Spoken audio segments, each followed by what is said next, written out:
Good morning friends, आप सभी का स्वागत है हमारे शो डेली टॉप 15 पर। आज हम 22 जून के करंट अफेयर्स पर डिस्कस करेंगे और आज के जितने भी इंपॉर्टेंट करंट अफेयर उनके बारे में डिस्कस करेंगे, साथ ही डिटेल जानकारी भी देंगे।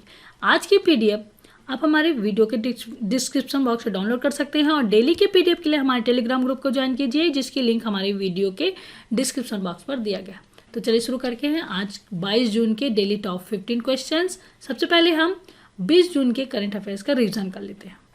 पहला क्वेश्चन है, संघर्ष में यौन हिंसा के उन्मूलन हेतु अंतर्राष्ट्रीय दिवस कब मनाया जाता है? इसे मनाया जाता है 19 जून को और विश्व सिकल सेल जागरूकता दिवस मनाया जाता है 19 जून को। ठीक है, और कौन सी मल्टीनेशनल कंपनी ने नेट डेट फ्री कंपनी बन गई है? वह है रिलायंस इंडस्ट्री। ठीक, और कहाँ पर टाटा पावर 100 मेगावाट की सौर परियोजना विकसित करने के लिए ठेका हासिल किया है? वह राज्य है महाराष्ट्र। पेट्रोलियम क्षेत्र की प्रमुख कंपनी ब्रिटिश पेट्रोलियम ने अपने वैश्विक व्यापार सेवाओं के संचालन के लिए कहां पर एक नया केंद्र स्थापित करने की घोषणा की है? वह स्थान है पुणे। ठीक है, और हाल ही में किसने सत्यभामा पोर्टल लॉन्च किया? प्रहलाद जोशी ने। हाल ही में किसकी अध्यक्षता में गठित समिति की रिपोर्ट के आधार पर सरकार ने निजी अस्पतालों में कोविड-19 के परीक्षण की इलाज की दरों को तय किया है? वीके पाल की अध्यक्षता में एक समिति बनाई गई। ठीक है, और नीति आयोग ने सार्वजनिक एवं निजी भागीदारी के साथ प्रौद्योगिकी के उपयोग तथा विकास के जरिए प्रवासी मजदूरों को रोजगार के बेहतर अवसर उपलब्ध कराने के लिए किसकी अध्यक्षता में एक उच्च अधिकार प्राप्त समिति गठित किया? वह है अमिताभ कांत की अध्यक्षता में उच्च अधिकार प्राप्त समिति की गठित किया गया है। भारतीय दिवाला और शोधन अक्षमता बोर्ड ने किसकी अध्यक्षता में corporate insolvency resolution and liquidation पर सलाहकार समिति का पुनर्गठन किया? उदय कोटक की अध्यक्षता में corporate insolvency resolution and liquidation पर सलाहकार समिति का पुनर्गठन किया गया। खेल मंत्रालय की कितने खेलो इंडिया सेंटर की स्थापना करेगा? 1000 खेलो इंडिया सेंटर की स्थापना करेगा। हाल ही में जर्मनी का प्रतिष्ठित शांति पुरस्कार किसे नवाजा गया है? अमर्त्य सेन को जर्मनी का प्रतिष्ठित शांति पुरस्कार से नवाजा गया। आवास और शहरी कार्य मंत्रालय ने प्रधानमंत्री स्वनिधि योजना पर लागू करने के लिए किसके साथ एक समझौते पर हस्ताक्षर किया? सिडबी के साथ समझौते पर हस्ताक्षर किया। किसे जिम्बाब्वे गणराज्य का भारत के अगले राजदूत नियुक्त किया गया है? विजय खंडूजा को। और किसे राष्ट्रीय लोक वित्त एवं नीति संस्थान का चेयरमैन नियुक्त किया गया? उर्जित पटेल। और लास्ट क्वेश्चन है, किस देश के प्रधानमंत्री मुहम्मद कली अल्बिगाजियोव ने अपने पद से इस्तीफा दे दिया? इसका आंसर है किर्गिस्तान। तो दोस्तों ये तो था 20 जून के करंट अफेयर्स का रीजन। चलिए शुरू करते हैं आज 22 जून के करंट अफेयर्स जिस डेली टॉप 15 को। पहला क्वेश्चन है, हर साल विश्व शरणार्थी दिवस कब मनाया जाता है? इसका आंसर है सी आंसर सही है हमारा, 20 जून को विश्व शरणार्थी दिवस मनाया जाता है। विश्व शरणार्थी दिवस मनाया जाता है 20 जून को और यूनाइटेड नेशन के द्वारा इसे मनाया जाता है। इसका उद्देश्य दुनिया को यह याद दिलाना कि शरणार्थी सहित हर कोई समाज के प्रति योगदान करने में सक्षम है और हर एक्शन अधिक समावेशी और समान दुनिया बनाने में प्रयास करने में मायने रखता है। इसके साथ ही बता दें 2020 की थीम है इस साल की एवरी एक्शन काउंट। ठीक है, विश्व शरणार्थी दिवस 2020 की थीम है एवरी एक्शन काउंट और इसे मनाया जाता है 20 जून को। अगला क्वेश्चन है, हाल ही में विश्व संगीत दिवस कब मनाया गया? इसका आंसर है 21 जून। डी आंसर सही है, 21 जून को विश्व संगीत दिवस मनाया गया। और विश्व संगीत दिवस पहली बार मनाया गया 1981 में इसकी शुरुआत हुई और जैक्स लॉन्ग और मॉरिस फ्लूरेट ने सालाना आयोजन के रूप में 21 जून को विश्व संगीत दिवस मनाने की शुरुआत की 1981 में। ठीक है, और इसे हर साल मनाया जाता है 21 जून को। अगला क्वेश्चन है, छठा अंतर्राष्ट्रीय योग दिवस कब मनाया गया? इसका आंसर है सी आंसर सही है, 21 जून को छठा अंतर्राष्ट्रीय योग दिवस मनाया गया। साथ ही बता दें छठा अंतर्राष्ट्रीय योग दिवस मनाया गया 21 जून को और इस साल इसकी थीम है घर पर योग और परिवार के साथ योग। ठीक है, आयुष मंत्रालय ने योग को बढ़ावा देने के लिए मेरा जीवन मेरा योग वीडियो ब्लॉग प्रतियोगिता का आयोजन किया और इस प्रतियोगिता में लोगों को विभिन्न योगासन करते हुए अपने 3 मिनट का वीडियो क्लिपिंग पोस्ट करने को प्रोत्साहित किया गया। ठीक है, अगला क्वेश्चन है, सबसे अधिक प्रतिभूतियां रखने वाले देशों में भारत का स्थान कौन सा है? इसका आंसर है बी आंसर सही है, 12वां स्थान है। भारत के पास अप्रैल के अंत तक 157.4 अरब अमेरिकी डॉलर की यूएस गवर्नमेंट सिक्योरिटी थी, जिसके साथ वह इन सिक्योरिटी का 12वां सबसे बड़ा धारक बन गया है। ठीक है, अगला क्वेश्चन है, हाल ही में किस देश ने अपने निवासियों से विवाह करने वाली भारतीय महिलाओं को लगातार 7 वर्ष के निवास करने के बाद ही नागरिकता प्रदान करने की घोषणा की? इसका आंसर है बी आंसर सही है, नेपाल देश ने। नेपाल सरकार ने विवादित नक्शे को संसद में पास कराने के बाद अब ऐसा कानून बनाने जा रही है जिसके तहत अगर कोई नेपाल का नागरिक भारतीय लड़की से शादी करता है तो उस लड़की के सभी अधिकार समाप्त हो जाएंगे और भारतीय लड़की को नेपाल की नागरिकता प्राप्त करने के लिए 7 सालों का इंतजार करना होगा। अगला क्वेश्चन है, हाल ही में किस राज्य ने 19वां महान विद्रोह दिवस मनाया? इसका आंसर है डी आंसर सही है, मणिपुर राज्य। मणिपुर की क्षेत्रीय अखंडता की रक्षा के दौरान अपनी जान गंवाने वाले 18 लोगों की याद करने के लिए मणिपुर राज्य ने 18 जून को 19वें महान जून विद्रोह दिवस के रूप में मनाया गया। ठीक है, इसके साथ ही बता दें कि हाल ही में चाक हाउ ब्लैक राइस नामक सुगंधित चावल को जीआई टैग दिया गया। मणिपुर का चावल है। और मणिपुर राज्य के विष्णुपुर जिले में केबुल लामजाओ राष्ट्रीय उद्यान है। यह विश्व का इकलौता तैरता हुआ राष्ट्रीय उद्यान है। ठीक है, उसके साथ ही मणिपुर की राजधानी है इम्फाल। राज्यपाल है नजमा हेपतुल्ला, मुख्यमंत्री है एन बीरेन सिंह और चीफ जस्टिस है रामानेंद्र सुधाकर। ठीक है दोस्तों, अगला क्वेश्चन है, हाल ही में 6 हाथियों की मौत एवं इस क्षेत्र में स्थित 4 कोल ब्लॉकों की नीलामों से चर्चा में रहे लेमरू एलिफेंट प्रोजेक्ट किस राज्य में स्थित है? इसका आंसर है सी आंसर सही है हमारा, छत्तीसगढ़ राज्य में स्थित है लेमरू एलिफेंट प्रोजेक्ट।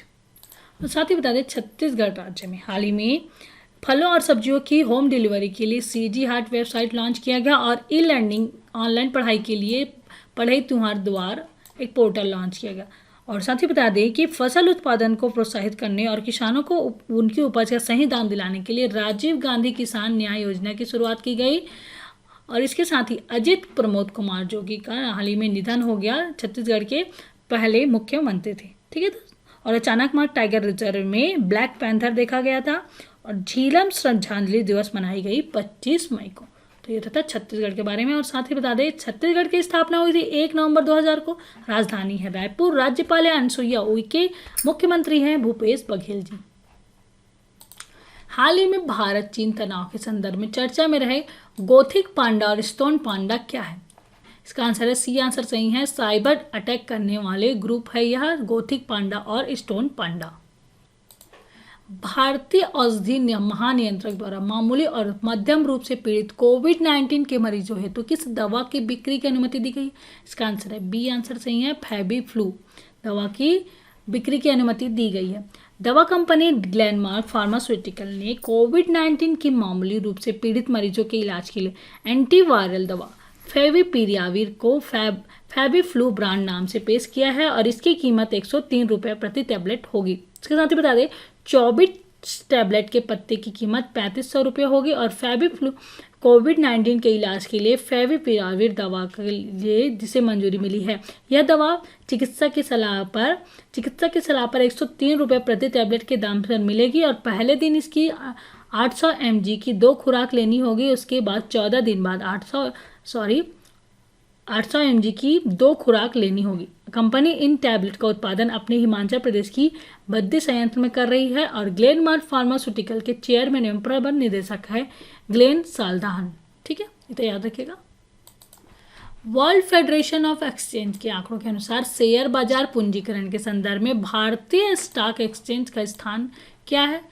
इसका स्थान है 10वां स्थान है। ठीक है, और BSE भारतीय स्टॉक एक्सचेंज की स्थापना हुई थी 9 जुलाई 1877 में। मुख्यालय है मुंबई और MD और CEO हैं आशीष कुमार चौहान। हाल ही में राष्ट्रीय हरित अधिकरण द्वारा प्रदूषण के संदर्भ में जुर्माना लगाने की चर्चा में रही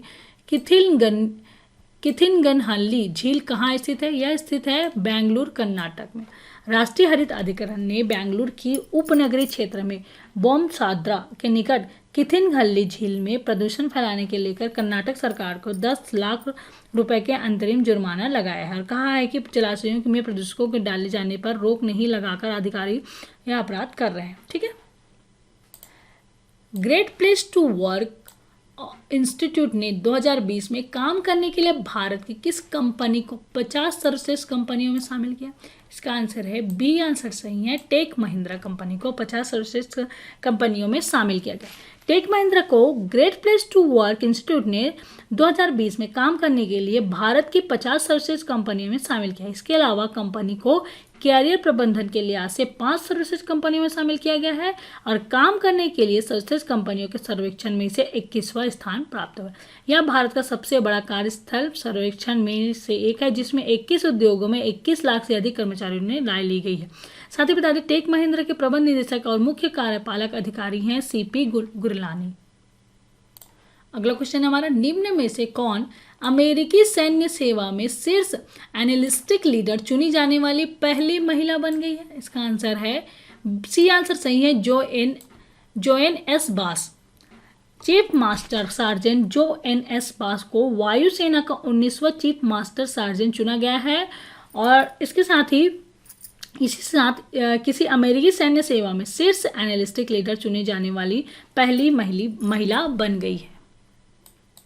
हाल ही में किस भारतीय मूल के वैज्ञानिकों को अमेरिकी के शीर्ष संस्था राष्ट्रीय विज्ञान न्यास के निदेशक के रूप में नियुक्त की गई है? इसका आंसर है बी आंसर सही है, डॉक्टर सेतुरमन पंचनाथन को। भारतीय मूल के जाने माने वैज्ञानिक डॉक्टर सेतुरमन पंचनाथन को अमेरिकी के शीर्ष संस्थान राष्ट्रीय विज्ञान न्यास के निदेशक के रूप में चुना गया है। ठीक है, और ये 58 वर्षीय पंचनाथन को इस राष्ट्रीय विज्ञान न्यास के निदेशक के रूप में चुना गया है। और आज का हमारा लास्ट क्वेश्चन है, वयोवृद्ध बीपीआर विट्ठल बारू का 93 वर्ष की आयु में निधन हो गया। वे किस क्षेत्र से संबंधित थे? इसका आंसर है सी आंसर सही है, वे एक अर्थशास्त्री थे। प्रसिद्ध अर्थशास्त्री बीपीआर विट्ठल बारू का हाल ही में 93 वर्ष की आयु में निधन हो गया और भारतीय प्रशासनिक सेवा के 1950 बैच के अधिकारी रहे हैं। विट्ठल बारू ने अविभाजित आंध्र प्रदेश में 1972 से 1982 तक सबसे लंबे समय तक वित्त एवं योजना सचिव के रूप में सेवा में प्रदान किया और उन्होंने हैदराबाद में आर्थिक एवं सामाजिक अध्ययन केंद्र की स्थापना की। वह केरल सरकार के व्यय आयोग के अध्यक्ष भी रहे थे। ठीक है, और बीपीआर विट्ठल अर्थशास्त्री थे जिनका हाल ही में निधन हो गया। तो दोस्तों, ये तो था हमारा 22 जून के करंट अफेयर जिसके बारे में हमने डिस्कस किया। आज का वीडियो कैसा लगा प्लीज़ हमें कमेंट करके बताइए और अच्छा लगे तो लाइक कीजिए और ज़्यादा से ज़्यादा अपने दोस्तों को शेयर कीजिए। अभी तक आपने हमारे चैनल को सब्सक्राइब नहीं किया है तो प्लीज़ सब्सक्राइब कीजिए और डेली की नोटिफिकेशन के लिए बेल आइकॉन को प्रेस कीजिए। तो दोस्तों, कल फिर मिलते हैं एक नए वीडियो के साथ। तब तक के लिए good day, bye, thank you.